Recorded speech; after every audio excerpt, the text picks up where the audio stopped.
Kia ora te whānau, and no mai, haere mai, welcome to the very first episode of On The Record with Ray. This very special podcast is brought to you by Play It Strange, and we're here to break down the music industry in Aotearoa, one episode, one kaupapa at a time. I'm your host Ray, award-winning artist, producer, engineer, and proud Play It Strange alumni. Ngā mihi nui, thank you so much for joining us. Today we're going to be talking about the fundamental building block to the music world. The art of songwriting. We'll be breaking down songwriting tips, writer's block, perfectionism, and more. And we've got songwriting legend Don McGlashan in the studio with us to share his advice and words of wisdom. Kia ora Don, kei te pēwhia koe, how are you doing today? I'm doing very well. Stoked to have you here. Don McGlashan needs little introduction, whānau. Don started out playing French horn and percussion in the Auckland Philharmonic Orchestra, then became the singing drummer in the iconic band Blam Blam Blam. Don co-founded the Mutton Birds as their main songwriter, and Mutton Birds achieved multiple awards, including Album of the Year at Aotearoa Music Awards and an APRA Silver Scroll, which is given to the best song written in Aotearoa that year. Don went on to win a second Silver Scroll in 2006 for the song Bathe in the River, sung by Holly Smith, who will be joining us in a later podcast, actually. Don has had 4 solo albums, with his latest album in 2022 debuting at #1 on the official Aotearoa music charts. Don was inducted into the NZ Music Hall of Fame in 2023. And if he hasn't been busy enough, Don has also composed for dozens of soundtracks for over 40 years, including in recent years, where he's been writing the scores and songs for award-winning Kiwi preschool show Kitty and Lou, which went on to receive a BAFTA nomination in 2022. Ngā mihi nui ki a koe. Thanks so much for joining us, Don. Let's get into it. It's a pleasure. Pleasure to be here, mate. Joyce. All right, can you take us back to your early days? Let's take them way back. Was not that way back. Was there a specific moment or song that made you realize songwriting was something that you had to do? And do you remember the first song you ever wrote? Yeah, I was, I think nowadays I would have been diagnosed with ADHD as a kid, but I was just, they didn't have those sort of terms in those days. So I was just, like Snoopy and Charlie Brown. There was a character called Pigpen, who was just surrounded by a cloud of dust and mayhem, and I was like that. I was the kid in the family that broke things and had tantrums, and always injured myself. So we would go away on holidays to this place on the Hauraki Gulf, and I would just run up the hill, and my whole family would breathe a sigh of relief because they didn't have to look after me or worry about me. Yeah. And I would just sit up there, and one time I was just sitting thinking, and a song came to me. The whole thing came to me, and it was, I can't remember what it was, but I came sprinting back down the hill and fell over and injured myself. Oh, wow. And but I sort of limped into the batch and told everybody that I'd written the song, and that I was 6 years old or something, and I kind of knew that I had to keep doing it. It was like that feeling, and I think that feeling when you've just written a song, that's kind of the core of it. You've got connection with the audience, and you've got having a hit maybe, and you've got making some money. They're all great things, but the thing that you feel the moment you stand up from your desk or put your guitar down or put your MPC down or whatever it is, and there's a new song in the world that wasn't there before. Yeah, that feeling is why you do it. You've added something. Yep. And 6-year-old Don added something. Yeah, I did. I mean, I didn't add anything very substantial because I couldn't remember it. But and then later on, I used to listen to there was Radio Hauraki actually, which was a pirate station. You could listen to it, but we had to be sneaky, so we had to listen. My older brother and I had to listen underneath the bed covers with a little transistor radio, and we'd get Beatles singles and Kinks singles. This was in the late 60s. Is that because your parents didn't want you to listen to it? It was late, it was like 10 o'clock at night or something like that. So so those things, I think probably I would have heard Waterloo Sunset for the first time aged about 9 or something, and all those things sort of made me think, I want to do that. I want to do that with my life. Yeah. And here we are, however many years later, still writing songs, still adding to the world. So your songs are known for such strong storytelling You got characters, place, detail. You wrote Dominion Road for the Mutton Birds after seeing a man out on a bus window and imagining his backstory. How do you get started writing a song? Is it usually the story that comes first, or is it the melody, guitar chords? Yeah, what's your process? I keep a journal, and I always tell people that that's kind of page one. That's the first thing that you should do. Nice. It's not necessarily a diary. It's not, dear diary, Kevin looked at me today, Kevin, stop looking at me, Kevin. Yeah, it's not that sort of thing. It's more just what struck, like basically, you've decided you want to be a songwriter. You've got to work at it. Yeah. And so your job is to kind of observe the world and witness the world, and then hold on to those observations somehow. And it can be like you've been in a cafe, you've overheard a snatch of conversation. Yeah. Somebody said something in a cool voice, or there's a character that's come out of that little snatch of conversation. So you come home, you write it down, or you put it into your phone quickly. I go for lots of walks with my phone just on record, and I just talk into the phone. Cool. And then I end up with a lot of journal entries. I'll just open up the journal and I'll write the date at the top of the page, and I'll say, what's in here today at the top. I actually write those words out, what's in here today, ? Cool. And then I list down. And generally it's kind of, it's like an archaeologist looking down through a dig.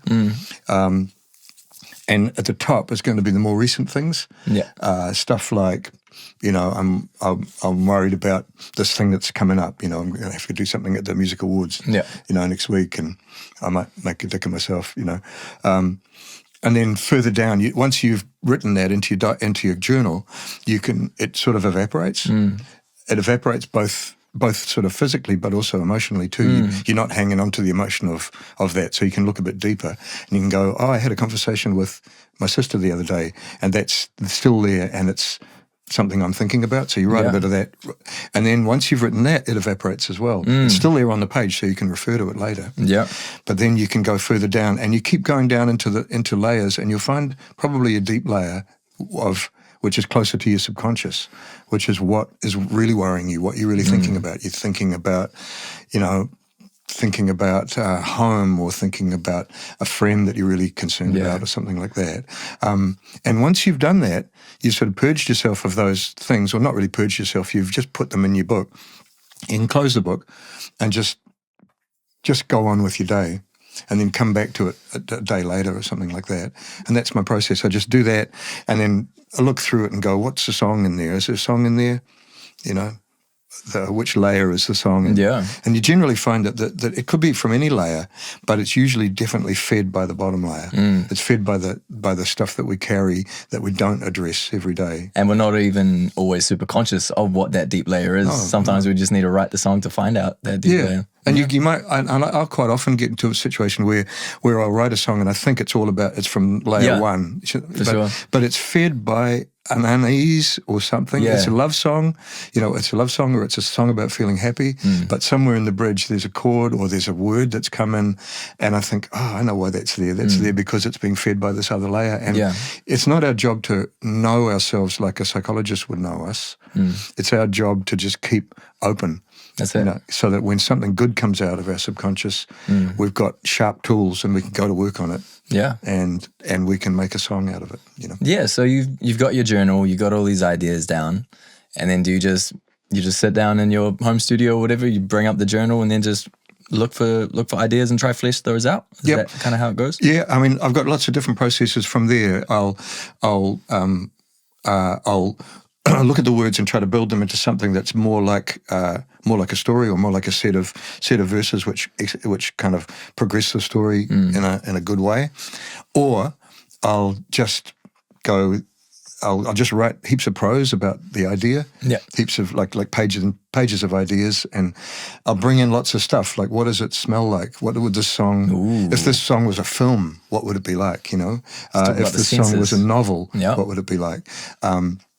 And none of that's going to end up in the song, but it's just part of your work. It's part of your kind of getting to grips with the song, so that it comes really from you. Because it's so easy to sit down and write a song where you rhyme moon and June, and you borrow something from this hit, Yeah. you borrow something from that hit, and it sounds a little bit like a lyric. And a lot of people, and there's heaps of songs on the Hit Parade that make a lot of money that are just that sort of stuff. Yeah. But you know, I don't want to write songs like that. I want to write songs which are really individual and really come from me, that nobody else could write, that will stick around. I'm not. I mean, if you really want to make a lot of money from your songwriting, you don't need to listen to me, because I'm not that guy. But I don't know about that. but I want You're that guy, Don. I love the idea. The thing about songs is that they're little things, but they can be picked up and used by other people. Like the glory of having other people want to cover your songs. Is a really cool thing, and that's part of our you know, this community that we have as songwriters. And if you make something that's strong enough that someone else, somebody completely different from you, younger than you, you know, different kind of person, could go, yeah, I want to do that that old Don McGlashan song. You know, that's right. Is Don McGlashan still alive? I don't know, but I'll do his song. You know, that's kind of what I want to do, and I suppose that's a long answer to your short question. Yeah, I love how you said in there that artists are kind of this like conduit, kind of this like this. You know, our role as artists and songwriters to just be out there and feeling everything that's going on in the world. Like a lot of us, like creatives, we're quite empathetic. We're literally just out there feeling everything, and then we just internalize it and we kind of figure it out, and then we write some things down, we record some things, we say some lyrics, and then we present it to the world, hopefully in a way that's like meaningful to people and that helps people understand what's going on out there in the universe. And I think that is a super important part of our role as creatives and as songwriters. That's right, and it's what being an artist is. You're describing your corner of the world from where you're standing, and if you use all your tools as an artist, and you use them faithfully, and you care about the quality of what you've put out, then someone else out there in the audience will listen to your song or read your book or watch you dancing or look at your painting, whatever it is, and go, I've felt that. I've felt that same thing. And then that moment of connection, that little spark of connection that you have as an artist to the audience, hopefully you've made them feel more human. That's right. And less alone and more really in the world. Because connected and part of something. Yeah, a lot of us don't, you know, people living their lives they're really busy, they're really distracted by all this stuff, distracted by social media and the world and politics, and they haven't got time to kind of notice what it is to be human. And we're not here for long. You know, we're here in the tiny blink of an eye, and that's why it's so important to have artists. But it's really important to have artists whose job it is to notice what it means to be alive, what it's like to be alive. That's right. That's heavy stuff for a podcast, but no, that's it. That's I really feel it. That's all a part of it. Like even if it's light songs, it doesn't have to be super deep songs. Like that's all like a reflection of what's going on as well. Yeah. So I think a lot of artists no matter what stage of their career, whether they're at emerging artists or if they're more established, we still struggle with writing lyrics. As such an iconic Kiwi songwriter and lyric writer, do you still struggle with lyrics? That question is interesting because it does presuppose that you start with music. But you've started with music and then you go, oh, God, I've got a good piece of music, I've got to write some lyrics over the top. I tend not to do that. So it's hard for me to answer that question. But I have to stress that I don't end up with a whole page of like rhyming lyrics that I then set to music. I really rarely do that. Mainly what I do is I write a whole bunch of stuff which I call compost. It's like the thing. It's like the earth that the song's going to grow out of. Yeah. And it can be. It's like I was saying before. It can be like pages of stuff about the backstory of the song, what it might be like, what it would be like if it was a film, or whatever. So then, when I'm trying to write my song, none of the lyrics in the song might come directly from that compost, those pages there might be 2 or 3 pages of stuff that I've written about it. Yeah. There might be nothing in there that goes directly to my lyric, but it feeds the lyric. It means that I've got like a place to stand when I write the lyric. So I'm not just going, you know, such and such, that sounds nice. You know, like there's a famous story about Paul McCartney, how he wrote Yesterday, and it was called Scrambled Eggs for a long time, and he just went scrambled eggs, na na na na na na, scrambled eggs, na na na na na, and he had it in his mind for a long time, like that, and eventually he had to replace that sort of placekeeper lyric with the real lyric. Some songwriting books say that once you've got the title, you're pretty well nailed. If you really have a good title and you can think your way around it. So if he eventually replaced the word scrambled eggs with Yesterday, and he thought, well, what could that be about? That could be about how there's been a demarcation line between today and yesterday, and then there's no going back. I'm not the same person that I was. Yeah. And why could that be? And then he sort of reverse engineers what the song might be about. That could have been the way he wrote it. I write songs like that sometimes. But as I say, I've always got this kind of backdrop of thinking that I've done about what the song might be about. Yeah. And that helps me with the lyrics. And then you can just sort of sail into lyrics. Basically, it's just the craft of it. You should if you're interested in rhyme and all the power of rhyme, because rhyme can be sort of cute and twee and awful, but it can also be great, like a really good internal rhyme. You know, you think about me and Bobby McGee with those windshield wipers slapping time and Bobby clapping hands, we finally sang up every song that Driver knew. So you've got new as the big rhyme, because it's the rhyme from the line before. Let's talk rhyme scheme, Don. Let's go. You know, but you've got internal rhymes. You know, windscreen wipers slapping time and Bobby clapping hands, and you've got clapping and slapping. You've got time. Talk to me. Finally, you know, they're beautiful rhymes. Nice. You know, and they, you know, like any Chris Christopherson song, he's a real hero of mine. But the rhymes kind of push each other along. Yeah. You know, and you start working with that. You use a rhyming dictionary. Use a good rhyming dictionary that's got lots and lots of options. You use rhyming dictionaries? Yeah. Cool. Me too. Yeah. I'm glad. They're so good. They're so great, and they don't. It doesn't mean you end up with forced rhymes. It's just great to be able to make your mind go as fast as it can go. Yeah. And if you've got something that's giving you heaps of options.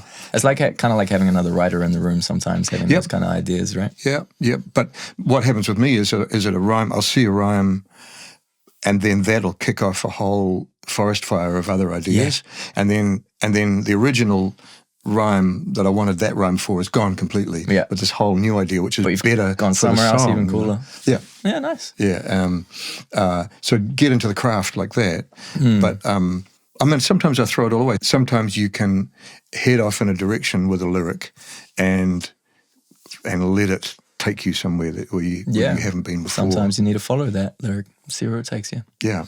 I love what you said before about kind of starting with the song title or like the chorus line. Like that is a super like it's one of my favorite ways to write. Like I'll just have like literally an idea for the name of a song and how it's going to work into the chorus. And then I'll have that idea and I'll just be sitting on it for a while. I'll be driving around. I'll be kind of unpacking the kaupapa of what the song is going to be about. And then when you've had that idea just bumping around your brain for a bit, when you actually get into the studio, you like the lyrics come pretty easily because you've had that time to like to marinate on it. That's right. That's right. Because you're unlocking that line to your subconscious. So your subconscious is where all your dreams come from, and it's where your deepest fears and thoughts and joy comes from as well. You know, when I'm on the trail of a song, I get distracted, and the people around me kind of come in. They know that I'm not likely to answer questions immediately, or Don's in the zone. Leave him alone. Yeah, and but there's a lovely thing that happens when you are kind of in touch with that subconscious place. Is that as you write, whether it's a piece of lyric or a backing vocal that comes in at that particular point, or a rhyme or something like that, you know that it's being fed by that subconscious place, and there's like a click when it goes into place. Like you can feel it, right? I always talk about forks in the road. You know, basically, as writers, as songwriters, we come to a fork in the road, and we could do that or that or that. Why do we choose that and not that? We choose that because when we sing it, or when we play the guitar and we sing that line after that line, there's a click, satisfying. Deep down. Only we hear it. It's like you know, those European cars where they engineer them to make a really satisfying click, like a Volvo or something like that. You know. It's the Volvo click.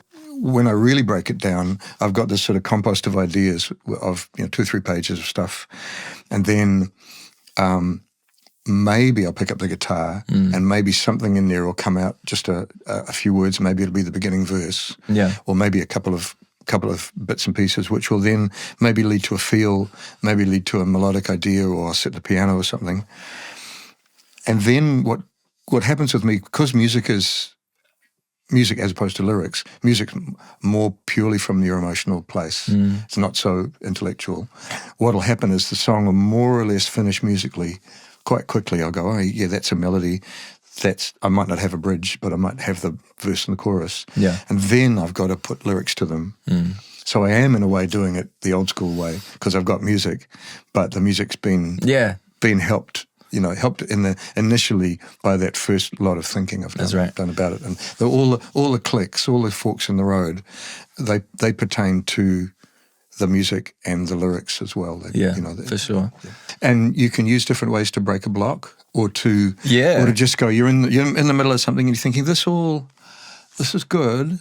Yeah, I like it, but it's kind of worthy. It seems like I'm trying too hard, And then you go, I need to stand back. I need to take a step back, and that's a good time to go a different way. Go like, let's start with music then. Yeah, let's throw that all away, throw that song away, and start with music. And invariably, it'll still be related to that bit of thought, that kind of cloud of thought that I've been thinking about. That might relate to that original sketch I made into the phone or in the journal.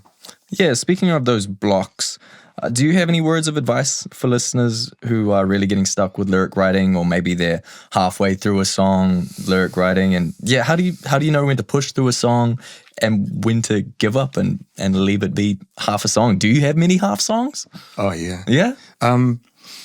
I think you've got to be patient with yourself and kind to yourself. Yeah. You don't want to sort of push the song to the end, give it an artificial deadline. That's pretty important. Going for walks is really good. Yeah. It's amazing because your subconscious works away without you really thinking about it. Yeah, we had on this last tour, we were driving up through Wellsford, and there's a sign that's something about some angry sign where the locals don't want an Auckland-based rubbish dump or something, or there's some rubbish dump that's going to happen up there, or it was mooted. I feel like I've seen this sign as well. And there's a sign as you go up the main North Road, it says like no Jaffa trash or something like that, and it was a weird thing to see, and I sort of turned to Anita as we're driving up. We were playing in Whangarei or something like that, and I said, that could be a song. No Jaffa trash? Yeah, and I didn't. Future Don McGlashan hit right there. I didn't mean it to be a song at all. It was kind of a throw-off thing. Yeah. But then in the middle of the gig, I found myself unable to concentrate on the second verse of the song that I was supposed to be singing, because my subconscious had just come up with a rhyme or something like that for trash. Song. And I got teased a lot after that, because basically, and Anita said, so that means that your subconscious is not like a sort of happy farm of really interesting creative people all doing interesting stuff. It's more like a monster. Yeah. It's more like a monster sitting down and they're going, must write song. Yeah. Must write lyrics, must get song done. Yeah, I like that. I love the walks thing. I think that's go for a walk. Yeah, go for a walk. Go do something else. I think your subconscious sometimes cracking in, like tapping into that deeper level subconscious thing, like some of that happens best when you're doing something else, when your like upper level brain can lightly focus on, oh, those trees look pretty, and then like your deeper level will be like just processing all through this stuff, and then you'll be like, oh, that's how I should start verse 2. If you're anything like me too, you'll have like a main song that you're trying to write, which might be something that's going to be difficult. It's got to, I'll set myself tasks like it's got to have a reveal at the end, and that's something like that, and it's wearing me down and worrying me, and then once I've got that done, 2 or 3 much more effortless songs will pop out. And they've been waiting. Cool. They've been waiting for me to sort of stop faffing around with this other song. Yeah. And that quite often happens. And it happened with the last album. The album was finished, and suddenly I went back to Vancouver, and suddenly there's 3 new songs, and I sent them back to the band, and they bashed them out, and they ended up on the record too. So one of the block breaking strategies you could try is preempting that situation I just described, and going, I'm having trouble writing this song. It's feeling a bit hard work to me. Are there any light songs that are in there? Yeah. Any songs that maybe are not suggested by this song, that's completely different. Yeah. And just work on something else. Write 3 songs in 2 days or something like that. Yeah. Bash them out, and they may be good, but even if they're not good, they've cleared the air. Yeah. They've let you go back to this other one. They've cleared that block. Yeah. That's super helpful. And even if not all of those songs are good, there might be like cool parts of those songs that you can use in other songs later. Yeah. I mean, we always cannibalize ourselves. Cannibalize, I like that one. I usually use recycle, but cannibalize is even better. Yeah. Yeah, I mean, once a song's sort of finished, I think even when I performed a song to people, it's never quite finished. I know with something, I had a song called Pulled Along by Love, which was on the last Mutton Birds album, and I never thought it quite had the build that it needed, and I never thought the story really kind of paid off in the right way. And 20 years later, I was on tour. I think Shane Carter and I were on tour, just bashing around the countryside, doing like duo stuff, and kind of goading each other to listening to each other's back catalogue and sort of going, why don't you play that song? Yeah. Oh, I hate that song. No, play it. But it's great. Do it. Yeah, you don't know. Let's find something in it. And on that tour, I suddenly realised that what Pulled Along by Love needed was another verse, so I put it in, and that's the way I play it now. So even though it's been recorded long ago. You can, as far as I'm concerned, nothing's ever really finished. That's right. Every time you sing the song, in your style, you can be more improvisatory. Presumably, you can. Yeah, I do be switching up lyrics and stuff on stage quite often, even for some of my big songs. But probably not many people actually notice. It's just stuff that I do for myself, just because I'm like, I don't feel so comfortable with that line anymore. I'm going to do it like this, and and it works. Yeah. Have you ever used prompts or other exercises to help spark ideas and get the creative juices flowing? Like, do you read songwriting books and get tips from that and stuff? And what's worked for you? Yeah, I think you got to be careful. There are a lot of songwriting books out there. You got to be careful not to just bury yourself in them, and also you have to. They have to speak to you and speak to your heart. They tend to. All the songwriting books tend to look at songs as the craft of songwriting. So they tend to be like manuals. Do this, do that, you get a hit. Yeah. And most of the best songs in the world are not written by people looking for a hit. They're written by people trying to describe their life. Yeah. And the songs that really last. I mean, come on, Barbie, let's go party.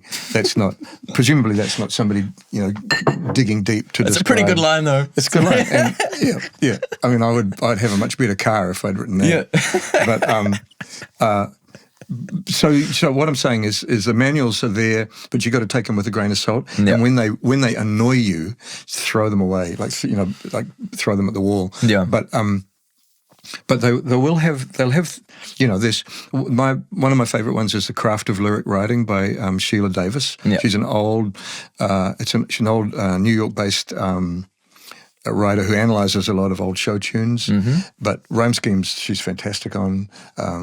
You really, really nice stuff. And also Pat Patterson, he's a famous guy who taught Gillian Welch. He has written many books, and they've all got really good things in them. But just be a bit careful, because they can make the whole process seem a little cold and methodical, which it's not. Just getting back to that thing about noticing the world. The word witness, like witnessing the world. Yeah. There's kind of two meanings of that word. There's witnessing, like you witness a car accident or you witness a robbery or something like that, and that's just about detail. When somebody sits you down and says, what time of night was it, and was it misty, and how fast was the car going? You have to have accuracy of detail, and so that's your job. As a songwriter, I want to conjure up what it felt like to sit on that hill, overlooking the Hokianga, and there was some different cat's paws of wind on the water. I want to get that, and I want to get the way the grass smelt. I want to get that all into a song. Yeah. So that's your job. That's witnessing from that accuracy perspective. So we have to work on that, and songwriting manuals will do that. Well, they'll talk about that somewhat. Yeah. And generally they'll talk about formulas. But the other aspect of the word witness is bearing witness, so sort of in the kind of this is my truth, Now we get into that deeper subconscious level there. No songwriting manual can help you with that, because basically everybody's truth is different. You got to go, this is me talking. And so, you have to nurture those two really important things, and songwriting manuals won't necessarily help you do that, although they will sharpen your tools for that. But there is one really good thing that I do use, whether I'm blocked or not. I just use it periodically, which is a thing that Pat Patterson talks about. He didn't invent it; someone else invented it. But it's called 10-minute writing, or object writing. I think you might call it object writing. And what you do is you get up. You're really good to do it first thing in the morning before the rest of the house wakes up, and you set the alarm clock. Set the alarm for 10 minutes, and you get a piece of paper and a pen, and then you pick an object. Like, could be anything. Could be this cup. Yeah. It could be like a salt cellar, or it could be the window, or an orange, or something like that. And you just write furiously for 10 minutes about that. Cool. And it could be like, what does it look like? What shadow does it cast? If you got really close up to it, what would it smell like? But also, it's a salt cellar sitting there on the table. What would it be like if that was an obelisk in some sort of alien planet, and you were walking towards it over a period of 3 days, and the shadows from two different suns were hitting it. Paint the picture. So you're blasting away, and basically none of this is to go into your songs. Yeah. None of it's for the public. And when the alarm goes, you just stop, and then you put it away, and then next day you do the same thing and pick a different object. Cool. And what that does for you, once you've done it for 2 or 3 days, some people do it for blocks of time. They do it for like 2 weeks at a stretch, and then they stop. I've done it like that. It's really great. What it does is it flexes your muscles as a writer, so that for the rest of the day, you don't just walk down the road and go, oh, there's a dog, there's a tree. You look at the dog like, as a writer would look at the dog. You see the way it moves, and you imagine what it's thinking. Because writing's like anything. It's like you got to do push-ups, to be able to. Got to stay fit. Got to stay writing fit. Yeah.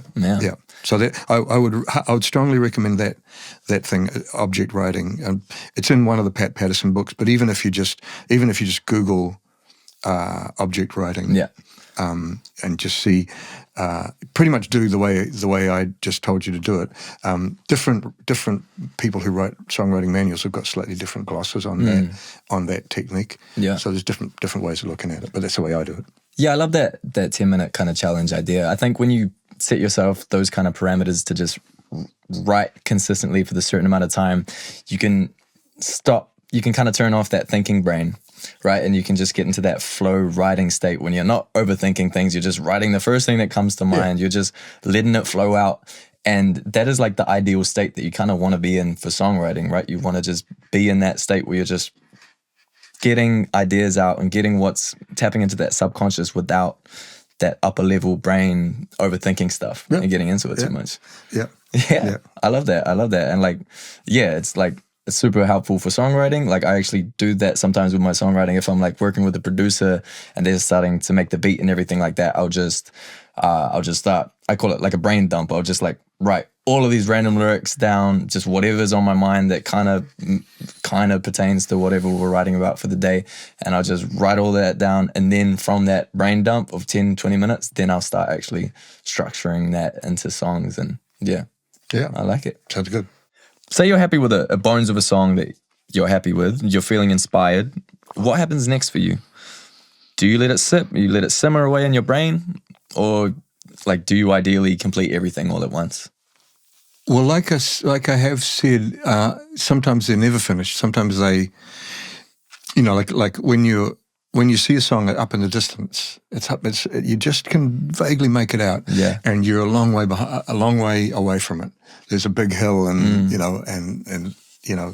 a moat and a foreign army. It's going to stop you getting to that idealized song, but it's going to be good. And I think at some point you have to have the confidence to work out how you're gonna put it in front of an audience. I've done albums where I've had ask a bunch of people to a garden party and had a barbecue and then sat down and then played them all the songs. Yeah. And let them kind of, let them fall apart. Like I haven't finished how to work out this. I can't play this solo or whatever. And then just try and get a sense from people. You don't say, is do you like that song or whatever. I had one song just where I said I don't know whether this song. It's a song about somebody who doesn't want spring to come. Somebody who's springs come, but he doesn't feel very good about it. But I wanted it to not be a really depressing song, so I got people to put their hands up if it was really depressing. And I said about half the audience put their hands up. There's only about 7 people, but I found it really useful. I found just when you play a song to people, you kind of close the circle and you've kind of put it out. You've given it to people. That doesn't mean it doesn't keep evolving. Sometimes it's not finished. Sometimes it's never finished. But that moment when you think it is finished and you stand up and jump around the room, eureka moment. Punching the air. Yeah. If it's not that good, then why do it? Yeah. If it doesn't make you feel that good, then you should go and get another job, I reckon. Yeah. Ouch. Harsh but true. Well, yeah, I mean, really. Yeah. I mean, like because you want people to love it that much. Yeah. And I'm lucky in that a lot of times I finish a song and I go, I'm so proud of that. I'm so proud of that. I don't really know whether people are going to like it. Don't know whether it's going to be a hit, but that's what I wanted to say. That was that cafe. That sums it up. I sat in that cafe and I was talking to that person and there was that light coming in and I wanted to get it all into a song and I did. So speaking of that eureka moment, that light bulb kind of moment, when you've written a song, like how do you know when it's that good? How do you know when it's a good one? You don't. Well, I don't. Some people are better at it than me. I think what happens, I've been blessed in my career to have been able to play to people a lot. Yeah. Like gigging in bands. The Blams and the Muttonbirds were 2 of the hardest working bands of that era. Wow. And so we were always out gigging. And so you always got people responding to the stuff and gradually it's obvious what songs they like the most. And partly it's what feels good to play. Yeah. And also in a set list too, there's a whole lot of alchemy in a set list. You got this song it works really well after that song, but not very well before that song. And you know, you've got to try them before you know that stuff. So I don't think I ever have a situation where you know, I write a song and I stand up and I think that's going to be a hit. People will love that, you know. Really? You don't? No. That's interesting. Yeah, I think I've got a few metrics. One is my replay factor. Like if I finished a demo or whatever, it's like if I want to listen to it like 3 times in a row, like in my car, like after I finished it, like I'm like, ooh, I like that one. And then so there's the replay factor is if I'm listening to it a lot. And then like you said, it's more getting the feedback from other people. Because sometimes I write a song that's just like just for me. Yeah. Like, and I really love it, but like other people don't really get it. And that's totally fine as well. Yeah. So my next test is to play it to people, play it to my friends, play it to people around me and kind of get their feedback. And even in this kind of social media world, another thing I do sometimes is I'll just post my demo on TikTok. I'll post my demo on Instagram and to just see what like gets engagement. And these young people. I know, us and our apps and our social media, but that's literally the same thing as you like, you know, trying out a new song live and getting that audience engagement. Like it's like it's the kind of similar, just reading the room and seeing what works. It's also not yours anymore, and in some quite indefinable way, it doesn't belong to you. As soon as you played it to people, they have their idea about what it's about. I know, you know. And Tom Waits has a good phrase. He says you kick them out of the nest, and you don't know whether they're going to fly or where they're going to fly to, and that's really cool. That's I like that. You know, you know, you have people coming up to you and telling you what the song's about. Yeah. And you know, there's no point in arguing. Yeah. You can't say, well, actually, you're wrong. That's not what the song's about. Even though that's what it meant to them. And wow. Yeah. Have you found much with your like really Kaupapa driven music, your like kind of protest type driven music? Like, how has that felt in terms of songwriting and everything? And have people taken those out of context ever? Yeah, oh yeah. I mean, A Thing Well Made is kind of, it's a response song to the Aotearoa massacre. But if you don't listen to it very hard, it could be about something completely different. Yeah. And I remember playing it to a whole audience of young guys, and it doesn't have a chorus. It's just got the euphonium plays a melody. Yeah. And they picked up on that and they just sang the melody. La, la, la, la. And somebody came up to me and said, it's an anthem to the work ethic. You know, it's a song about men making beautiful things and being proud of those beautiful things. Yeah. And he's right. It is a song about that, but it's also about, you know, what happens when you put all your humanity and your love into the things you make, whether it's a motorcycle or a guitar or a gun, you know. Does that mean you've got less left to give to the people around you? And maybe if that gets worse and worse and worse over time, and you retreat more and more into your world of guitars or guns or whatever, I'm talking about blokes now. If you do that, does that make you more likely to lose empathy for other humans? You know, and so that's the question I'm trying to ask in that song. So you know, a bunch of people going, "It's an anthem to the work ethic," da da da dee, da da da dee, was kind of interesting, you know. But yeah, the thing about message songs or protest songs, you know, you want to write them, and that's, you know, you feel motivated, and that anger that can drive you, you know, that could be the first line in your journal. I'm going to write this song. It's about this or that. Be prepared for the hurdles along the way, because the thing about a piece of art is that it's a sculpture. It doesn't necessarily represent anything, or if you turn it to the light in different ways, it can represent different things to different people. Yeah. But a protest song necessarily has to have a call to action in it.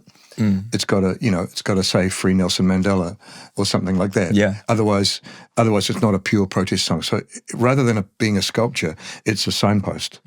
And signposts have to hit, there's certain rules about a signpost. It's got to be big enough for you to see it. Yeah. It's got to have writing on it that's big enough and clear enough. And it's got to be pointing in a particular direction. Yeah. So all of that makes it a less ambiguous piece of sculpture.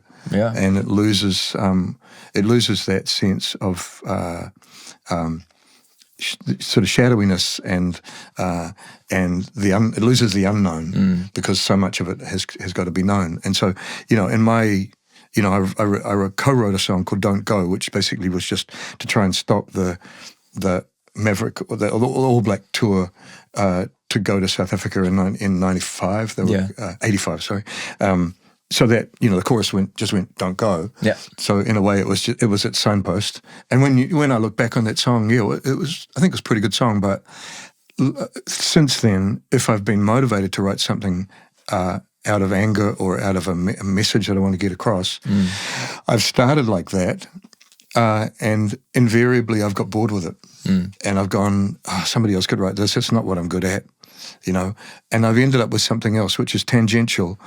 But it's made me feel good. And there's a song called Toy Factory Fire, which I just wanted to write this song about that and about this fire that happened in this factory in Thailand and how it was making toys for the Western market, and how if the word had got out that all these toys were being made in Thailand, and this place that had terrible working conditions and no proper fire escapes, and all these workers died in it.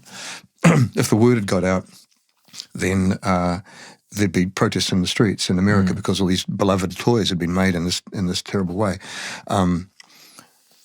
And what I ended up with is this really strange song called Toy Factory Fire, where it takes the point of view of the head publicist for the toy company.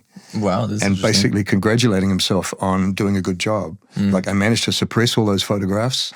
Nobody knew that the Toy Factory Fire in Thailand was linked to our Mattel version of Big Bird or Bart Simpson or whatever. And job done. I went home to my kids, Crazy. And I thought that would be something I could live in. That's a story I could live in and try to make strong. And when I finished it, I thought, yeah, that's what I wanted to do. It's not going to be played at rallies, but that's how I wanted to make that song. And I think everybody that makes a protest song or a message song has got to go through something like that journey. Yeah. You might not end up where I ended up. I've ended up in that similar sort of place with quite a lot of songs, where I've set out to make a signpost, and I've ended up making a sculpture which is much less easy to read and much more easy to misinterpret. But it's just the kind of writer I am. It suits me better. I like that. And speaking of that idea of, people taking your songs in kind of different contexts, like even on the flip side, like talking about my song Good Mood again, like that was just a really light, fun, happy song that I didn't think much about. Like I didn't think it was super deep. But then like it did really well, and I had heaps of people messaging me being like, hey bro, I just wanted to say that song like really helped me through some tough times. It would like help just set my intentions for the day and just like had that switch. So like even sometimes when you are just writing something more light, like that can still help people on a deeper level as well. So yeah. I do love that about songwriting. Yeah, if you're writing well, then some of that good stuff from your subconscious is going to get into your songs, for sure. Even if you think the song's really light. Come on, Barbie, let's go party. Really, there's something deep in there somewhere. I hope the person who wrote that song is not listening to this podcast and being offended by that. But maybe there's something great in the second verse. That's right. Yeah. All right, bringing it back to talking about helping out our rangatahi artists, our emerging artists. Don, what advice would you give to artists that are just starting out with their songwriting? I think the best thing is just to connect with your love of music. Connect with the part of you that's a fan of songs. I like that. And I use that word fan. I mean it, like not just go, oh, that's a good song. Yeah, that could be, I could borrow that, It's like, you got to go, you got to have songs where you're driving along and the song's so good you have to pull over. You can't drive anymore. And when you're a kid, you got those feelings of fandom about particular songs. They can be so strong that you really, they're quite overwhelming. Well, they were for me anyway. And luckily I had a bunch of kids at school that were kind of around me, and we'd just go home and listen to stuff, and we'd argue about why that's so good. Why is that song really great? And I think that's a good place. That's a good place to start from. Come from your love of songs. And if you're coming from that love of songs, you'll always be connected back to it. So when you're standing on stage and you're, you don't feel good. You feel you don't feel you're dressed right. You feel like you're an imposter. You feel like people have come to see you, but you're not as good as as you hoped you'd be. All these reasons for having a bad night. Your love of music and your love of songs should cure you of that. And even when you're sitting trying to write a song and you think, I can't do this, this is useless. Either go for a walk or just remember how much you love songs and think about it like being hungry and wanting to make a meal for yourself. Like I reckon the best meals are made when you're hungry, because you go through that. You don't just go around the kitchen and go, no, yeah, that'd be an interesting combination. That and that. You go, I'd love that. I love that. I want a bit of that. Oh, look, there's some of that in the fridge. Let's do that. And do it from that place. You're making yourself a meal, and the meal comes from your own hunger. And the meals, it's going to satisfy you. And you use what's in the house. You use what you've got, what you're good at. Don't try to make something that's miles out of your skill set. Use what's in the fridge. There might be some good leftovers in there. That metaphor, you can push that metaphor in all sorts of different directions. And the end of it is, if it's not great, you've at least fed yourself, and you're not going to kill anybody. That's right. You're not designing an airplane That's right. I love that idea of, don't forget to be a fan. Like, don't forget that we're in this journey of songwriting because we love it. Yeah. And like that fandom can extend beyond like your favorite artists, and just to remember to be a fan of yourself and a fan of your own music. Yep. Like there's still songs that that I wrote a few years ago on my old albums or whatever. I'll like put them on my Spotify store, put them on while I'm driving. I'm like, wow, this is a banger. Like, man, I love this song. I forgot how much I love this song. Like, I love that. I love that. Keep that energy. Yeah. Keep that passion. Yeah. All right, one more partai to wrap up today, Don. Why is writing songs important for you? I know it's a bit of a big one. It's a bit of a big one to finish on. But I thought you might have some whakaaro on that. Well, I always thought that I'd do this for a while and then I'd do something else. It hasn't worked out that way. I've ended up doing this. I've done side hustles which have all been about music, and I've collaborated with all sorts of cool people. Maybe I thought when I was starting off that I'd end up writing kind of anthemic hits which would be world hits. I'm really happy with where I've got, where there's some songs which seem like people are going to retain interest in them, over time, and they're going to reward people, for coming back and listening to them again. I'm really proud of that, and I think that's a kind of a goal to aspire to. Yeah, I love that idea of having these different kind of mountains, these different kind of goals that we aim towards as songwriters, or if we want to make songwriting our career. Like, we shouldn't compare ourselves to this big maunga up here. Sometimes we just got to be, focus on our own little thing and where our own goals are.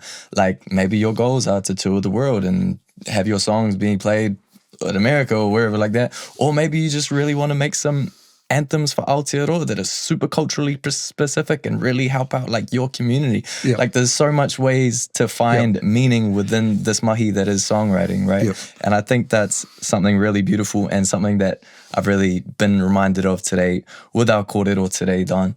So thank you so much for coming in. I've enjoyed it too, man. I'm glad you have. This is one for the books, to be honest. I'm going to take a picture with you and send it to my whānau group chat, because I'm pretty stoked I got to chat to you. So, and I hope our listeners listeners are too. I know they are too. Hopefully they will have got some goodies from today, some good takeaways. So thanks so much, Don. Ngā mihi nui mo te kōrero. Thanks for sharing all your wisdom with us. And that's a wrap for our first ever episode of On the Record, whānau. We'll see you next time as we take a deep dive into the music industry in Aotearoa. Ka kite!